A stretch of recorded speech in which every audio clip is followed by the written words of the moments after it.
Tired of complicated and expensive ways to send money abroad?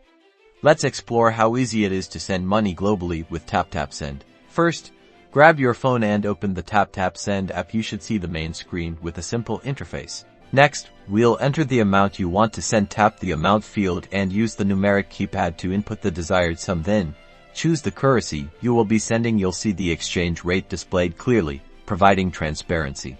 Now it's time to enter your recipient's details. You will need to enter their full name as it appears on their ID, the country they are in, and their mobile phone number. Double-check these details to ensure accuracy, as they are crucial for a successful transfer.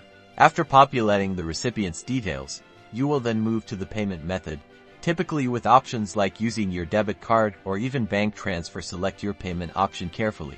Before you confirm, you will be shown a summary screen. Review all the information carefully: the amount you are sending, any small fees, and the exchange rate. Make sure everything is correct. Once you are satisfied, tap the Send or Confirm button. The app will process your payment securely.